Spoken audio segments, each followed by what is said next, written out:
예, 안녕하십니까. 대한상의 첫 번째 웹 세미나 코로나19 이후 중국 경제 전망과 대응 방안 세미나 강연을 맡은 대외경제정책연구원 양평섭 선임연구원입니다. 오늘 세미나는 포스트 코로나 시대 중국 경제 발전 방향과 우리의 대응 방안에 대해 한 30분 정도 설명을 드리고 이후 질의응답 시간을 10분 정도 갖고자 합니다. 강연 내용이나 주제와 관련해서 질문이 있으시면 강연 시간 중에 댓글을 이용해서 남겨주시면 정리해서 답변을 드리도록 하겠습니다. 질문을 주실 때는 회사명과 성함 주기를 함께 기재해 주시면 감사하겠습니다. 그럼 강연을 시작하도록 하겠습니다. 오늘 강연의 주제가 코로나19 이후 중국 경제의 전망과 대응 방안이고요. 여러분이 보시는 대로 위기를 기회로 바꾸는 중국이라는 부제가 달려 있습니다. 이런 부제에는 결국은 중국의 코로나19가 중국 경제 분명 위기다. 그리고 중국이 여태까지 경험했던 많은 위기들보다 더 큰 가장 복합적인 위기에 직면해 있다. 이렇게 볼 수가 있겠습니다. 그런 측면에서 이런 위기를 중국이 어떤 위기에 직면해 있는지 살펴보고 두 번째는 이런 위기에 대해서 중국은 이런 위기를 기회로 바꾸려 하는 노력들을 하고 있다라는 측면입니다. 그래서 중국이 어떠한 노력을 통해서 위기를 기회로 바꾸려 하는지를 보는 것, 그것이 두 번째 주제가 될 것이고요. 바로 이런 코로나 이후에 중국이 느끼는 위기와 또 중국의 대응 전략이 찾을 수 있는 기회, 이런 기회는 바로 한중 관계, 그리고 중국과 사업을 하신 여러분들에게도 위기인 동시에 기회가 될 것이다 라는 측면에서 이 세 가지 방향에서 오늘 여러분들께 말씀을 드려보고자 합니다. 먼저 중국 경제 위기입니다. 코로나19는 결국은 중국이 여태까지 경험해보지 못한 가장 최대 위협이다 이렇게 볼 수가 있겠습니다. 특히나 코로나19가 중국의 문제만은 아닙니다. 코로나가 중국에서 시작됐지만 전 세계로 퍼져가는 팬데믹 현상이 나타나고 있고요. 이런 팬데믹 현상에 의해서 가장 큰 충격을 받는 것이 사람의 이동의 제한을 받습니다. 사람의 이동의 제한을 받으니까 결국은 생산 중단, 조업 중단이 이루어지게 되고요. 이런 과정에서 세계 경제의 성장과 교육이 둔화가 되게 되어 있습니다. 세계 성장이나 교육과 관련해서 국제기구들이 전망을 살펴보면 IMF가 올해 세계 경제 성장률이 마이너스 3%에 그칠 것이다 이렇게 전망을 했고요. 그리고 세계무역기구 WTO에서는 올해의 세계 교역량이 가장 베스트 시나리오에서 13% 감소를 하고 최악의 시나리오에서는 32%까지 감소할 것이라고 예측을 했습니다. 이러한 예측이 있다 보면 결국은 수출과 또 국내 소비 둘 중에 수출에 의해서 영향을 받는 중국 경제도 영향을 받을 수밖에 없다는 거예요. 전반적으로 산업 생산이 둔화가 되고 또 국내 사람의 이동이 제한되면서 서비스 산업이 둔화가 되면서 소비도 같이 둔화가 될 것입니다. 이런 차원에서 올해 중국 경제가 과거에 중국의 개혁개방 40년 이후 가장 낮은 성장률을 유지할 가능성이 높아졌다 이렇게 볼 수가 있겠습니다. 그러면 실제로 중국 경제는 코로나19가 중국 경제에 대해 미친 충격은 어느 정도일까라는 겁니다. 그래서 우리가 이 충격을 예측해 보기 전에 우리 잘 아시는 대로 사스 때하고 현재 코로나19 상황을 비교를 해보면 중국 경제 구조가 상당히 많이 변해 있다라는 겁니다. 이미 사스 당시에는 중국 경제는 고속 성장의 두 자리의 고속 성장의 시대였고 지금은 6%대의 중속 성장의 시대입니다. 그리고 성장의 동력도 과거에는 투자와 수출 중심이었다면 지금은 국내 소비에 의해서 성장이 이루어지는 그런 구조를 가지고 있습니다. 전체적으로 경제 성장의 소비 기여율이 54%, 또 서비스 산업이 성장의 기여는 60%에 달하는 그런 구조를 갖고 있죠. 코로나19의 특성은 사람의 이동을 제한하는 것입니다. 이런 것들이 결국 서비스나 소비 위축으로 이어지기 때문에 중국 경제에 대한 충격, 손실은 클 것이다. 전체적으로 ADB의 아시아개발은행에서 예측한 중국 경제의 그 충격이 가는 규모는 대체로 올해 코로나19로 인해서 중국 경제 5% 정도의 충격을 받을 것이다 라고 예측을 하고 있고요. 실제로 1, 4분기에 코로나19가 중국 경제에 대한 준 충격을 측정을 해봤는데요. 대체로 3조 3천억 위안. 3조 3천억 위안이면 중국 GDP의 3%입니다. 1, 4분기에만 중국 경제가 받은 충격은 GDP의 3% 규모에 달하고 있습니다. 실제로 이러한 충격이 경제 성장률 둔화로 나타났죠. 지난번에 중국의 국가통계가 발표한 1, 4분기 경제 성장률에 따르면 마이너스 6.8%입니다. 특히 이런 성장의 둔화 중에 2차 산업의 둔화 성장률이 마이너스 9.2%, 특히 제조업의 그 성장률이 마이너스 10%에 달했습니다. 이런 과정에 전체적으로 사람의 이동이 제한이 되면서 조업률은 떨어졌고요. 지난해 4, 4분기에 중국의 전반적인 조업률이 78% 가까이 됐었는데 1, 4분기엔 67%대로 떨어졌습니다. 특히나 자동차 산업의 경우에 57%까지 떨어지는 상태고요. 특히 경제 성장의 둔화는 경제 성장의 3대 마차가 있습니다. 잘 아시는 대로 국내 소비와 투자와 수출이 있겠죠. 세 가지 3대 요인들이 모두 둔화가 됐습니다. 실제로 중국의 실질 소득이 사상 처음으로 마이너스 3.9% 감소세로 마이너스 3.9% 감소한 것으로 나타났고요. 이런 것들이 바로 소비 둔화로 이루어졌습니다. 소비는 마이너스 19% 감소했습니다. 특히 외식 산업의 경우 마이너스 44%, 그리고 자동차 소비는 마이너스 30%, 가전 역시 마이너스 30%에 가깝습니다. 투자 역시 크게 둔화가 됐습니다. 전반적인 제조업 투자와 인프라 투자, 부동산 투자들이 위축이 되면서 투자는 마이너스 16% 감소를 했습니다. 자, 그림에 보시는 대로 왼쪽 그림에 중국 경제는 상당히 개혁 개방 이후에 최저의 성적표를 보이고 있다, 이렇게 볼 수가 있는데요. 다행인 것은 3월이 되면서 1, 2월에 비해서 중국 경제가 호전돼 가고 있다는 것은 다행입니다. 특히 이 그림에 보시는 대로 전반적으로 중국 경제 모든 지표들이 1, 2월을 저점으로 해서 3월 달에 회복되는 그런 그림을 보이고 있습니다. 그렇다면 이러한 위기에 대해서, 이런 경제 성장 둔화에 중국이 어떤 정책을 쓰고 있을까라는 겁니다. 우리 많은 국가들이 한국을 포함해서 미국도 재난소득을 준비를 하고 있습니다. 그런데 중국은 재난소득을 따로 준비를 하지는 않습니다. 특징 중에 하나는 중국은 저축률이 높은 국가입니다. 그래서 재난소득보다는 중국은 지금까지는 코로나로 인해서 타격을 받은 기업, 그리고 산업, 업종을 중심으로 지원 정책을 펴고 있고, 기업들의 유동성 문제를 해결하기 위한 노력들을 중심으로 해왔습니다. 앞으로는 종합적인 대책을 지금 중국이 준비하고 있습니다. 중국은 여러분 잘 아시는 대로 전인대로 해서 우리 국회 같은 것이 있습니다. 여기서 올해 경제정책 방향을 결정을 해야 되는데요. 코로나19 때문에 연기가 됐습니다. 아마도 5월 달에 개최될 것 같은데요. 전인대를 통해서 올해의 경제정책 방향을 설정해야 할 것으로 보입니다. 특히 올해 경제정책에서 중점을 두는 것이 바로 6가지 유지입니다. 6가지 중에 가장 핵심을 두는 것이 바로 취업의 유지입니다. 중국은 매년 700만 내지 800만 명의 신규 대학생이 졸업을 합니다. 그리고 매년 300에서 400만 명의 농민공들이 도시로 이동을 해서 일자리를 찾아야 되는 겁니다. 그래서 중국은 매년 1,100만 명 이상의 고용을 유지하는 것이 목표입니다. 하지만 올해 1, 4분기에 보면 중국의 고용은 전년 동기 대비 29%가 감소를 했습니다. 이것은 중국의 입장에서 가장 핵심을 두는 것이 고용의 안정이 될 것이다, 이렇게 볼 수가 있겠고요. 특히 이러한 것들을 유지하기 위해서 재정과 금융정책은 확대, 그리고 유동성 공급을 늘려가는 정책들을 쓸 것으로 보입니다. 특히 중국이 지금까지 제시한 재정정책 4가지 방향을 제시하고 있습니다. 하나는 재정적자를 확대하겠다. 지난해 재정적자리 2.8%였는데 올해는 최고 3.5%까지 올릴 가능성이 높아졌고요.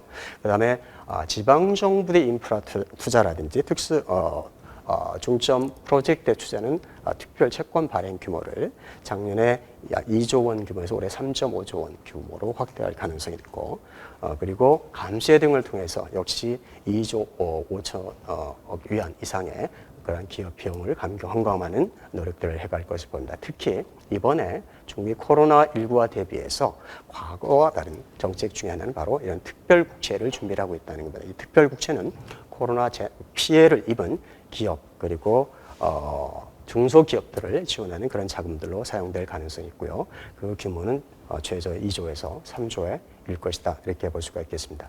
또 하나 중요한 정책 중에 하나는 바로 중국의 코로나19에서 가장 큰 타격을 받은 것이 소비다라는 겁니다. 소비를 회복시키는 것이 관건이고요. 그런 측면에서 중국 정부는 3월 13일에 전체적으로 소비 확대를 강화하기 위한 그런 의견을 소비를 촉진하기 위한 그런 제도를 발표를 했고요. 그 내용에는 바로 스마트 플러스 소비라는 개념이 들어가 있습니다. 앞으로 중국이 소비를 확대하는 방향에 대해서 방향성을 잘 제시하고 있다 이렇게 볼 수가 있겠습니다. 그렇다면 이런 상황에서 올해 중국 경제는 어느 정도 성장을 할까? 이것들이 여러분들의 관심일 겁니다. 그래서 대체적으로 지금 경제적 충격이 있고 또 지금 코로나19가 중국에서 어느 정도 어떤 상황이 있는지에 따라서 경제 전망은 달라질 것입니다. 이미 중국 내에서는 코로나19의 단계가 진정의 단계 그리고 이런 진정을 기반으로 해서 본격적인 생산이 시작되는 단계에 진입했다고 볼 수가 있습니다. 이런 측면에서 보면 중국 경제는 2, 4분기 이후부터 보다 반격화될 가능성이 있다. 또 하나는 5월 달에 전인대가 개최가 돼서 올해의 새로운 모든 경제정책 방향이 결정이 되면 중국 정부의 새로운 정책 효과들이 나타나기 시작할 겁니다. 그렇게 해서 중국 경제는 1, 4분기에 저점을 찍고 2, 4분기부터 회복되는 그런 V자형의 회복세를 보일 것으로 보입니다. 다만 코로나19가 앞으로 어떻게 진전되느냐에도 중국 경제의 향배가 좀 달라질 겁니다. 지금처럼 안정된 상태에서 경제정책 효과가 나타난다면 가장 낙관적인 경우에 한 3%까지 올해 성장이 가능할 것으로 보이고요. 그러나 부분적으로 지속적으로 코로나19가 확산이 되는 과정, 또 이런 과정이 나타난다면 인력의 이동 제한이 있기 때문에 그런 경우 2%대로 떨어질 가능성이 있습니다. 더더욱 우리가 걱정해야 되는 것들은 사실은 코로나19가 재발하는 경우, 재현되는 경우, 우리가 지금 걱정하기는 겨울에 또 재현될 가능성이 있다고 봅니다. 그래서 그런 경우에 경제 성장률은 더 떨어질 것이다. 이렇게 예측이 됩니다. 그렇다면 지금까지 보면 중국은 위기다. 중국 경제 성장률이 둔화하고 있고 코로나19로 직접적인 타격을 받고 있다는 것이 위기였다는 거죠. 그럼 이런 위기를 중국은 어떻게 극복을 하고 이 위기를 어떻게 기회로 바꾸려 하는지 중국의 정책 방향들을 한번 살펴보도록 하겠습니다. 우선 먼저 중국 경제에서 소비가 차지하는 경제 성장 포션이 상당히 높습니다. 소비 활성화를 해야 하는 것이 중요한 과제 중에 하나인데요. 기본적으로 중국의 소비 패턴의 변화가 일어나기 시작을 했다. 그것이 크게 우리가 두 가지 컨셉에서 하나 찾아볼 수 있는데 하나는 온라인 소비라는 겁니다. 전체적으로 지금 중국의 온라인 소비가 지난해 한 21% 정도에서 지금 24, 5%까지 올라가 있는 상태입니다. 전반적으로 전자상거래를 통한 온라인 교육이 일어나고 있고 또 하나는 중국어는 주택이죠. 택경입니다. 홈 이코노미입니다. 결국은 비대면 소비가 늘어나면서 온라인과 홈 이코노미로 발전이 돼가고 있다. 이렇게 볼 수가 있겠습니다. 또 하나는 중국이 올해가 원래 2020년은 중국이 샤오캉 시대를 전면적 샤오캉 시대를 달성하는 그런 목표가 있는 해입니다. 이미 아시는 대로 지난해 중국의 1인당 GDP가 1만 달러를 넘어섰습니다. 1만 달러 시대에 중국에서는 실제로 중산층들이 빠르게 형성이 됐고요. 그러면서 소비 구조 패턴이 바뀌게 되어 있습니다. 여기 자료에 보시는 대로 대체적으로 1인당 GDP가 16,000에서 34,000 달러 정도 되는 이런 가계의 주 소비 계층이 올해는 전체 인구의 절반 이상을 넘어갈 것이다 라는 겁니다. 전체 소득 수준의 향상이 소비 패턴의 변화를 가져올 것이라는 겁니다. 또 하나는 기술 진보와 소비의 온라인화가 이루어지면서 소비의 플랫폼의 진화가 이루어지고 있다는 겁니다. 아시는 전자상거래 그리고 블로그화 등이 나타나고 있습니다. 전체적으로 이런 상황들은 새로운 소비가 앞으로 중국의 소비를 주도해 갈 것이다. 특히 온라인화가 이루어지면서 결국은 전자상거래 그리고 온라인 교육, 원격 진료, 오락, 택배 관련 산업 또 하나는 5G 관련 그리고 전자상거래 관련 수요들이 투자 수요들이 늘어날 것으로 예상이 됩니다. 이 자료는 여러분들이 참고를 하시면 좋을 것 같은데요. 전체적으로 중국 개혁 개방 이후에 소득 수준이 높아가면서 엔겔 계수라고 하죠. 식품 지출 지수가 낮아지고 문화, 교육 비중이 높아져가는 그런 구조를 가지고 있습니다. 아래 그림은 역시 교육과 건강 분야의 소비가 지출이 빠르게 늘어나는 것을 볼 수가 있고요. 위의 그림은 사실은 코로나19가 바꿔준 새로운 변화 중에 하나. 것들은 우리가 춘절 기간 동안에 이번에 춘절 기간 동안에 어떤 애플리케이션이 중국의 온라인상에서 많이 사용됐나를 봤습니다. 특히 많이 준 것이 모바일 오피스, 온라인 약국, 온라인 교육 훈련 프로그램들이 상당히 많이 늘었습니다. 전체적으로 온라인 서비스 관련 수요들이 빠르게 늘어나는 그런 추세를 볼 수가 있겠습니다. 두 번째의 중국의 새로운 기회, 새로운 동력은 바로 신형 인프라 투자였습니다. 결국은 중국 소비는 3대 수요 중에 국내 수요는 소비와 투자 수요가 있습니다. 여러분 이미 앞에서 말씀드린 것처럼 이미 소비가 상당히 위축될 가능성이 있다. 그렇다면 이제는 투자를 확대해야 된다. 하지만 중국은 글로벌 금융위기 이후에 4조 위안의 투자를 하면서 공급 과잉의 문제에 상당히 시달려 왔습니다. 그래서 투자 확대는 상당히 소극적인 입장을 취해왔는데요. 이번엔 좀 다른 입장을 보이고 있습니다. 그림에 보시는 대로 이미 중국이 많은 인프라 투자를 했음에도 불구하고 미국이나 일본 같은 선진국에 비해서 아직도 인프라 분야의 부족 국가다 이렇게 볼 수가 있습니다. 그래서 중국 정부는 기초 인프라 분야의 투자를 확대를 하겠다는 기본적인 방침을 설정을 했고요. 특히나 앞으로 중국의 새로운 산업 구조 변화에 맞는 관련된 인프라, 그것을 우리가 신형 인프라 투자라고 합니다. 신형 인프라 분야의 투자인데요.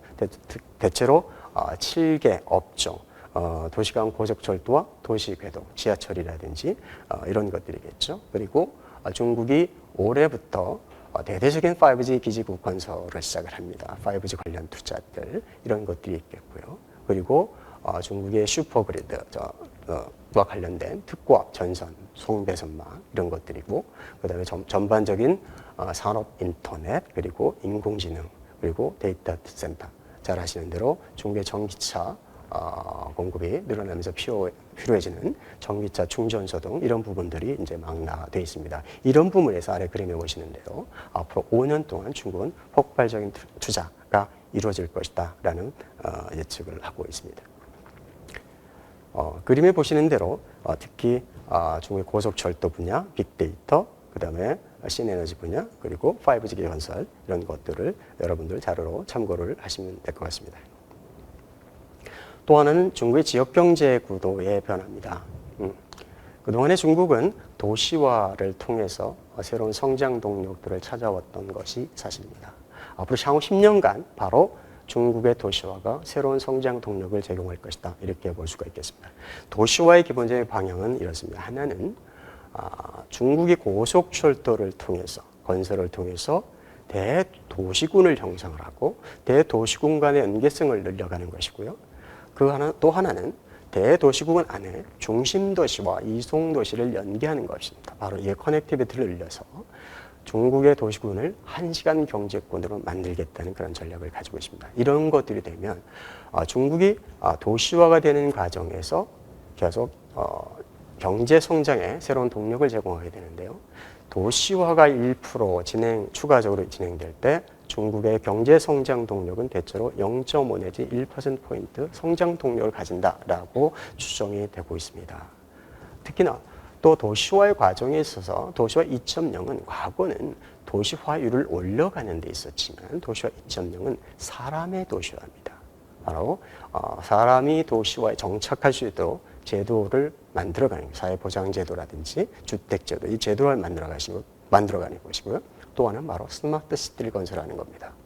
이런 스마트 시티를 건설하는 과정에 새로운 도시화 수요, 성장 수요를 구축할 수 있다는 겁니다. 그래서 여러분 자료에 참고하신 대로 보시는 대로 바로 철도와 도시를 연결하고 그것을 스마트화하는 이런 도시화 전략이 새로운 성장 동력으로 작용할 것이다. 이렇게 볼 수가 있겠습니다. 네 번째는 중국은 혁신 성장을 추구를 합니다. 그동안 우리가 중국 경제를 얘기를 할 때 투입형의 성장이었다라고 표현을 하고 있고요. 그런 것들을 바꿔서 바로 혁신, 이노베이션 성장을 하겠다는 것이 기본적인 바입니다. 그 배경에는 바로 중국 경제가 디지털 경제로 전환이 되고 있다는 겁니다. 바로 이 디지털 시대에 필요한 것은 바로 기술 혁신, 그리고 거기에 맞는 기술 혁신에 맞는 제도적 혁신입니다. 그래서 중국은 최근에 이런 5대 생산 요소를 시정하는 그런 계획을 추진하겠다고 4월 19일 날 발표한 바가 있습니다. 우리가 여기서 눈여겨볼 것은 우리가 아는 생산 요소는 기존의 4대 생산 요소입니다. 토지와 노동, 자본, 기술. 거기에 추가로 해서 데이터를 넣습니다. 데이터 요소의 시장화기요. 앞으로 디지털 경제에 있어서 상당히 필요한 그리고 핵심적이 될 수 있는 생산 요소, 바로 데이터의 자료의 시장화 기업을 하겠다는 것입니다. 바로 이런 포스트 코로나 시대 중국의 방향은 바로 디지털 경제에 있고 디지털 경제를 활성화시키기 위한 혁신들이 이루어질 것이다. 이러한 혁신들이 성장이 제대로 자리 잡으면 중국 경제는 장기적으로 연착륙에 성공할 것이다. 대체로 향후 10년간 5%대, 그 이후 10년간 4%대, 3%대 이렇게 연착륙에 성공할 가능성이 높아질 것입니다. 다섯 번째는 글로벌 산업 밸류체인의 영향에 대한 그 대응입니다. 아래 그림에 보시는 대로 중국은 글로벌 밸류체인에 있어서 수요자라기보다는 공급자의 역할을 해왔습니다. 공급자 역할이 상당히 강화되어 있는 그런 상황인데요. 지금 글로벌 코로나19 글로벌 확산, 그리고 팬데믹은 세계 제조업의 30%를 생산하고 있는, 담당하고 있는 중국 경제에 새로운 수요 충격이 될 수밖에 없습니다. 전체적으로 가전제품의 시장 점유율에서 보듯이 전 세계 가전의 많은 부분이 중국에서 생산이 됩니다. 결국은 세계 팬데믹에 따른 세계 시장 수요의 감소는 중국의 수출 둔화로 이루어질 것이고 그것이 산업 생산의 둔화로 이루어질 것입니다. 자, 산업 생산의 둔화가 이루어지면 지금까지 중국과 연계된 밸류체인에 영향을 받게 될 것입니다. 또 다른 한 측면은 중국이 지금까지 산업이 고도화되고 발전해왔지만 아직까지도 많은 부분 해외 의존도가 높습니다. 그런 산업에서는 전반적인 팬데믹에 의해서 글로벌 조업이 중단이 되면 중국의 중간재나 부품 조달도 영향을 받게 될 것이고 그런 측면에서 보면 공급 사이드의 충격도 예상이 됩니다. 특히 해외 중간재 상용의 비중이 높은 광학기 부분, 컴퓨터나 전자광학기 그리고 자동차 부품, 전기 설비의 경우는 중국 산업에 영향이 클 것으로 보입니다.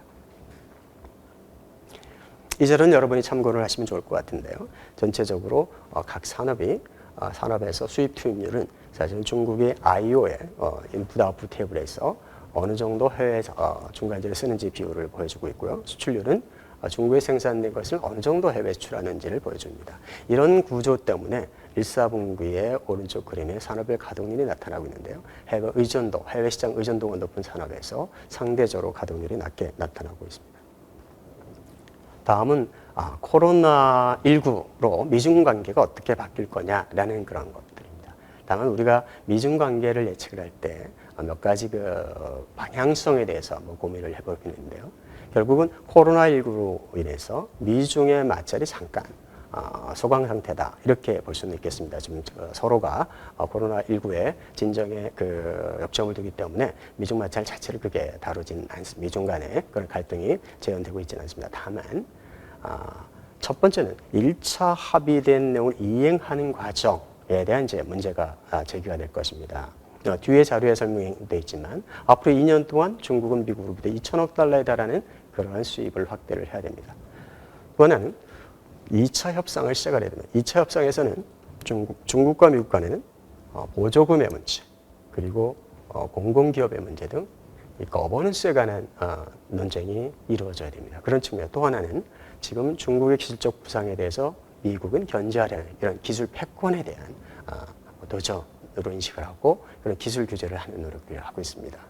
또 하나는 이런 경제적인 것 외에 지금 미국은 최근에 타이페이 액트, 타이페이 법을 제정을 한다는 트럼프가 사인한다든지 홍콩의 민주화 사태가 났을 때 홍콩 인권 민주화법을 발효시킨다든지 이런 측면에서 보면 사실은 이게 미중 간의 마찰이 단순히 경제적인 문제를 넘어서 경제 외적인 문제로 나타날 것이다. 특히나 코로나19의 진원지 책임에 대해서 미중 간의 공방이 이제 시작을 했습니다. 이것들이 어떠한 방향에 전개될지는 지금 당장 예측은 하기 어렵지만 결국 이런 문제들도 질병의 문제도 미중 간의 마찰의 중요한 원인이 될 것이다. 이런 측면에서 보면 미중의 마찰이 좀 더 현 단계에서 좀 더 장기화될 가능성이 있고 또 코로나19 사태가 어느 정도 진정이 되면 다시 재현될 가능성이 있다. 이렇게 볼 수가 있겠습니다. 자, 이런 상황에서 말씀드린 코로나19로 중국은 많은 위기에 직면을 했고 그 위기를 극복하는 과정에 많은 새로운 기회를 만들어가고 있다라는 겁니다.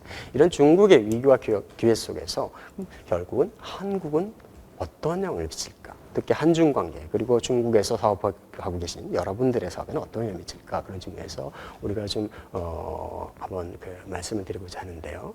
하나는 특히 2020년은 한중 관계나 또 중국에서 사업하신 데 있어서 글로벌 금융위보다 더 어려운 시점이다. 라고 평가를 하겠습니다. 큰 틀 안에서 보면 크게 두 가지 코로나19에 따른 그러한 경제적 충격이 크게 나타나고 있고 이미 그런 것들은 한중 무역이라든지 요코의 한국 방문 등에서 나타나고 있습니다. 특히 또 하나는 미중 마차 1차 합의 과정에서 중국은 결국 미국으로부터 많은 제품을 사야 된다. 그걸 저희가 차이나 쇼핑 리스트라고 정의할 수 있겠는데요. 차이나 쇼핑 리스트에 들어간 것들 중에 한국과 경제왕은 제품에서 대체 가능성에 대해서 우리가 한번 면밀히 검토할 필요가 있다는 생각입니다.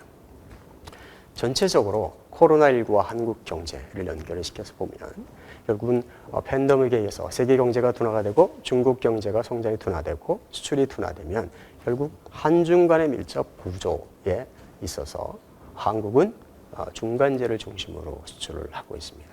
결국 중국의 생산이 위축이 되면 한국의 대중 수출은 크게 줄어들게 돼 있다라는 겁니다. 그런 측면에서 보면 우리는 한국장 네 가지 측면에서 영향을 받을 것이다. 하나는 먼저 대중국 부품 조달의 영향인데요. 저희가 한국이 중간재 수입 중에서 중국산이 차지하는 비중이 대체로 32.5%, 33% 정도가 됩니다. 아시는 최근에 코로나19 사태로 자동차 공장이 잠시 조업을 중단했던 그런 경험이 있는데요. 그것은 바로 와이어링 하네스라는 부품의 조달 문제였습니다. 이런 것들이 부분적으로 영향을 미치게 될 것입니다. 다만 이것은 중국이 정상 조업이 되면 그때는 문제가 회복이 될 것이다 이렇게 볼 수가 있겠고요. 또 하나는 중국이 수출이 둔화되고 생산이 둔화되면 한국의 중국에 대한 중간재 수출이 둔화가 될 것입니다. 한국의 중간재 수출에서 중국이 차지하는 포션이 28%입니다. 1,000억 달러 넘어섭니다. 그래서 결국 코로나 사태로 중국의 산업이 위축이 되고 생산이 위축됐을 때 가장 크게 영향을 받는 것은 바로 중간재 산업 부분이 될 것이다 라는 거고요. 또 중국의 소비가 위축이 되면 대중 소비재 수출 역시 영향을 받게 됩니다. 한국의 소비재 수출에서 중국이 차지하는 포션이 한 9% 정도 됩니다. 대체로 금액은 크지 않습니다. 60억 달러 정도 되는데요. 결국은 이런 측면에서 보면 소비가 위축이 되면 소비재 대중 수출에도 영향을 미치게 될 것이다. 특히나 코로나19에 따른 인적 이동의 제한은 결국은 중국 요코의 한국 방문을 위축시키게 됩니다. 지난해 저희가 600만 정도의 요코가 한국을 방문했었습니다. 그리고 중국 요코 1인당 한 2,000달러 정도를 소비를 하는데요. 그렇게 보면 한 120억 달러 정도의 요코에 의한 관광 수입이 생깁니다. 만약에 100만 명이 준다면 대체로 이런 요코 감소에 따른 관광 수입 감소는 20억 달러 이상이 될 것이다.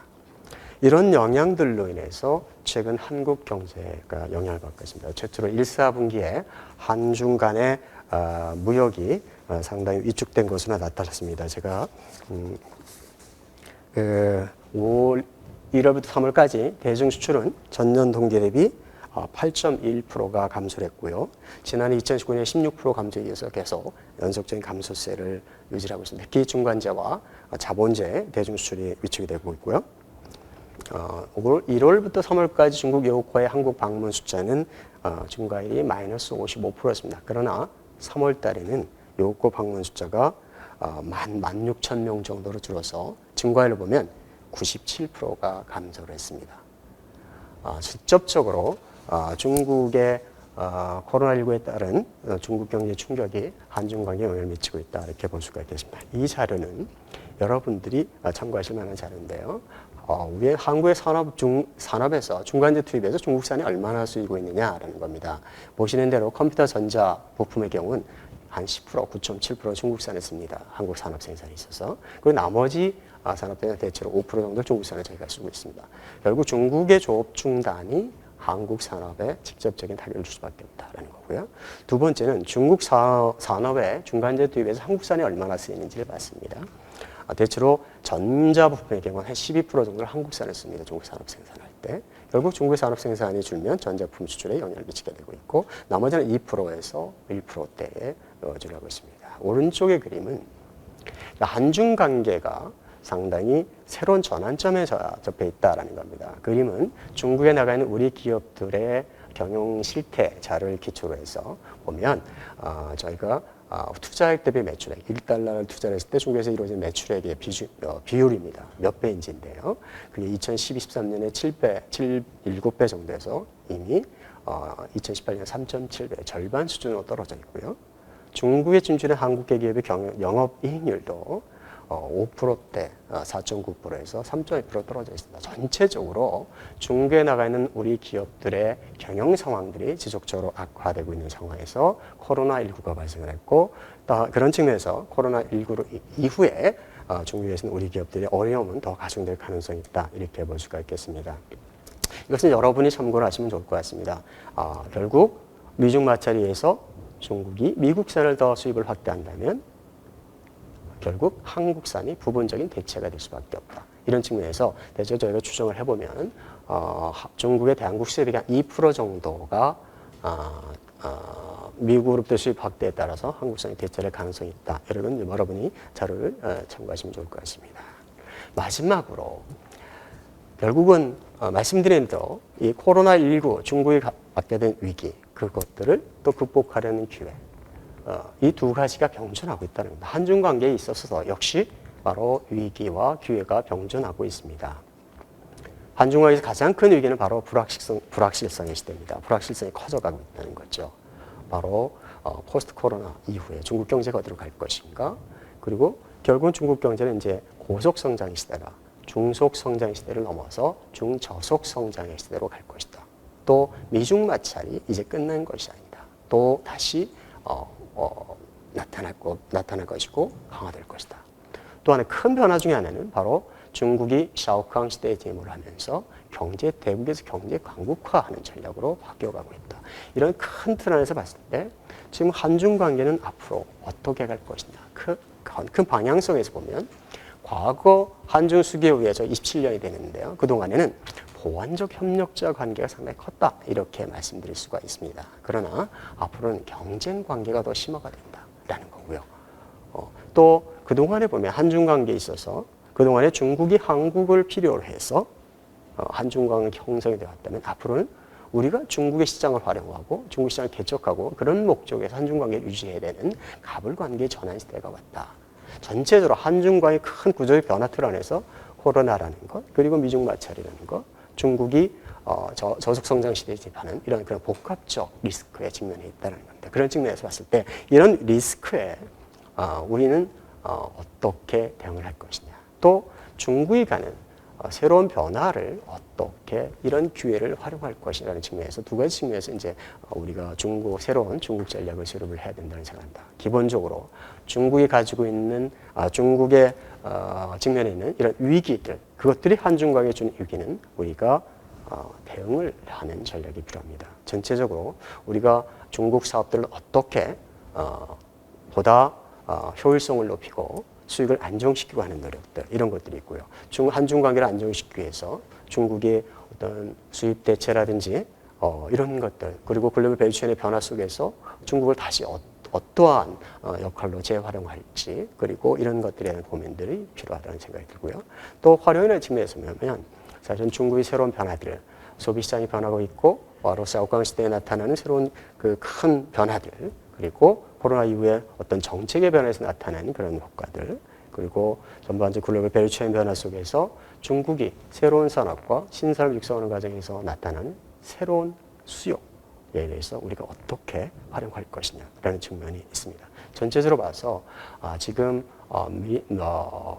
코로나19 결국은 중국의 기회, 위기이지만 이것들을 중국은 새로운 기회를 만들 것이다. 아마도 코로나19 이후에 이 코로나19를 가장 기회로 잘 활용하는 국가 중에 하나가 중국이 될 것이다. 비록 코로나는 중국에서 발생을 했지만 그것들을 극복하는 과정에서 중국은 또 새로운 기회를 만들어갈 것이고 그것들이 중국의 성장에 앞으로 지속적인 안정적인 성장에 도움이 될 것이다, 이런 생각을 합니다. 그런 차원에서 앞으로 한중 관계를 어떻게 또 재정립해 갈지, 어려운 상황이지만 이런 복합적인 리스크를 어떻게 극복해 갈지, 그런 것들을 정부 그리고 기업 그리고 연구기관들이 같이 노력을 해서 찾아낸다면 좋은 답을 찾아낼 수 있을 거라 생각합니다. 네, 이것으로 강연을 마치도록 하겠습니다. 그럼 질의응답 시간을 갖도록 하겠습니다. 네.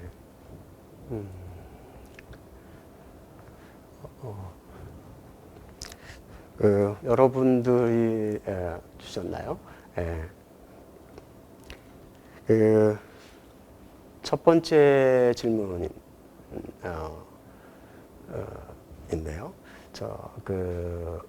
중국 코로나19 재발 가능성과 이 경우 중국 정부의 대응은? 라는 질문을 주셨네요. 제가 강연 내용 중에 발표를 들었지만 사실은 코로나19의 문제는 사실은 코로나19는 재확산될 가능성이 있다라는 거죠. 그리고 코로나의 가장 큰 문제는 다른 것들과 달리 확산 속도가 빠르다는 겁니다. 그런 것들이 있고요. 지금 코로나19가 새로운 백신이 발견됐고 만들어지고 또 치료약이 만들어지기 전까지는 우리가 예방에 중점을 둬야 되는 상황입니다. 그래서 코로나가 재현이 됐을 때 또 새로운 인적 이동 제한이 나타나게 되고 그러면서 세계 경제에 다시 충격을 갈 가능성도 있다. 특히나 지금 올 겨울이 지나서 올 겨울이 되면 다시 코로나가 재현될 가능성이 있다라는 그런 우려스러운 전망도 있습니다. 그런 측면에서 결국은 코로나에 대해서 재현 가능성에 대해서 우리는 항상 준비를 해야 될 것 같고요. 중국 역시 이런 것들에서 대비를 위한 그런 노력들은 하고 있는 것 같습니다. 결국은 저희가 코로나의 재확산에 따른 가장 큰 정책 대응은 바로 확산을 줄여가는 겁니다. 그리고 이런 것들이 확산을 막은 상태에서 백신과 그다음에 의약품 개발하는 쪽인데요. 바로 이제 중국도 그런 쪽에서 노력을 하고 있는 것 같습니다. 예. 다음 질문은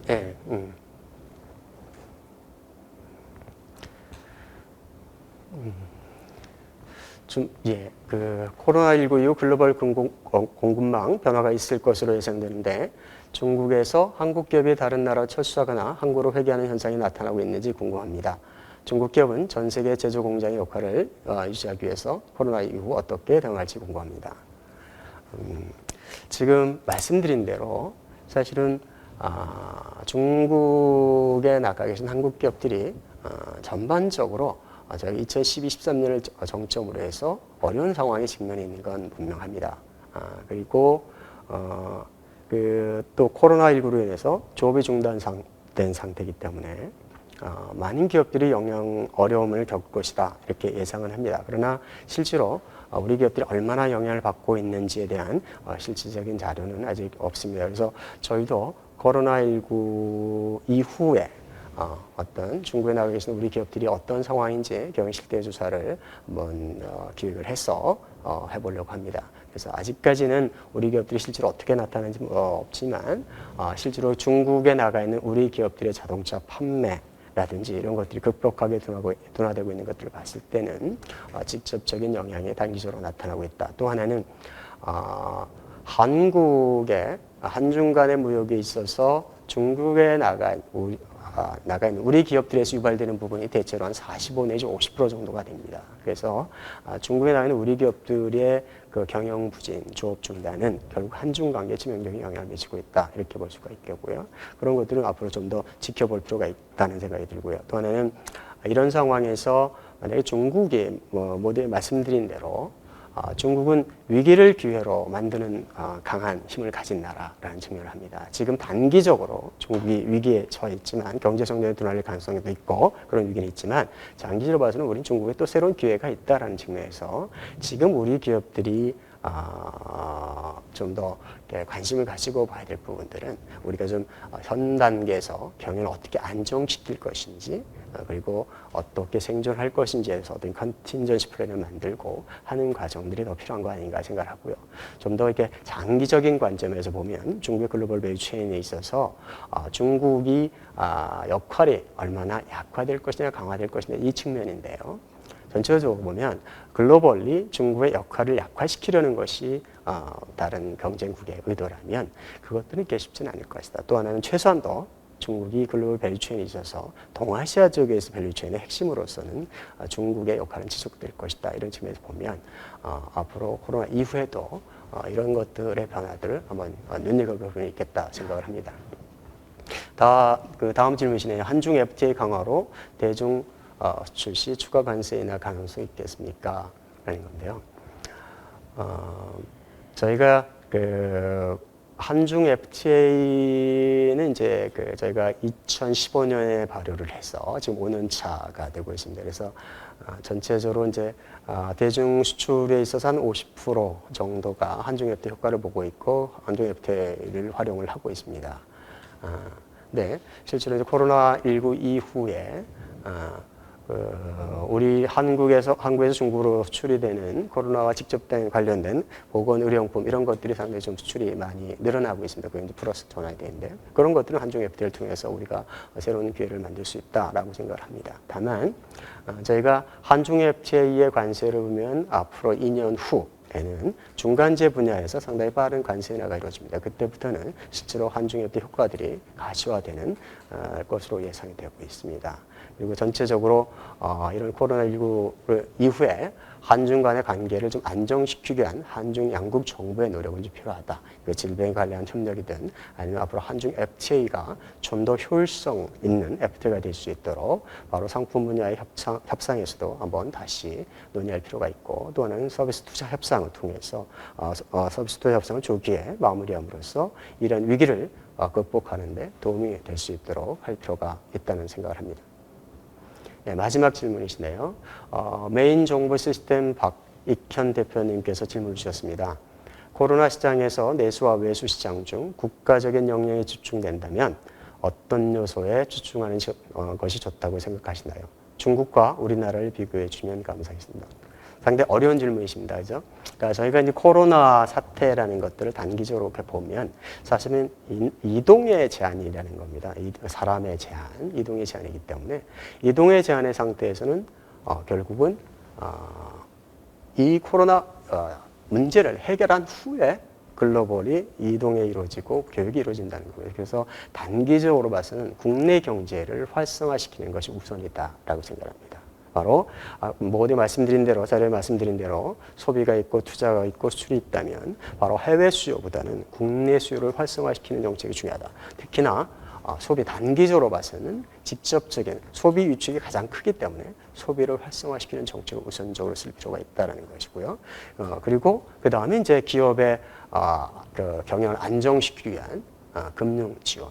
전체 그리고 장기적으로 새로운 산업의 수요의 변화에 맞춘 어떤 투자의 확대 이런 것들일 겁니다. 아마도 제가 말씀드린 대로 중국은 소비 활성화를 위한 여러 가지 정책들 그리고 새로운 동력을 갖추기 위한 투자들 확대를 통해서 일단 국내 경제를 활성화시키는 데 중점을 두고 있고 그리고 나서 이제 세계 시장이 회복되기를 기다리는 상황이다라는 거죠. 다만 수출이 둔화되면서 나타나는 많은 무역기업들의 도산, 어려움들을 사실은 풀어가기 위한 노력들은 병행을 하고 있다 이렇게 볼 수가 있습니다. 그런 것들은 바로 이런 기업들에게 금융 지원을 한다든지 그리고 제재 지원을 통해서 그런 기업들의 안정시키는 노력을 같이 하고 있다라고 볼 수가 있고요. 우선은 이런 상황에서는 국내 경제를 먼저 회복시키는 것이 관건이고 그리고 세계 경제가 말씀드린 대로 좀 더 호전되는 상황에서 수출 시장을 도모하는 것이 맞겠다라는 생각합니다. 제가 아마도 국내 한국과 중국을 비교해달라는 그런 말씀을 하셨는데 사실은 모든 나라가 한국과 중국뿐 아니라 모든 나라가 현 단계에서는 국내 경제를 살리는 것 그리고 국내 경제를 안정화시키는 것 그것이 특히나 중국과 한국 역시 취업을 안정시키는 데 우선적인 정책 목표를 둬야 된다는 겁니다. 예. 예. 예. 오늘 시간 관계상 이제 Q&A는 여기서 마무리하고 오늘 세미나를 마치도록 하겠습니다. 추가로 질의 내용이 있으신 분은 세미나 종료 화면에 보이는 메일 주소로 문의를 주시면 성심성의껏 답변해 드리도록 하겠습니다. 끝까지 경청해 주셔서 감사합니다.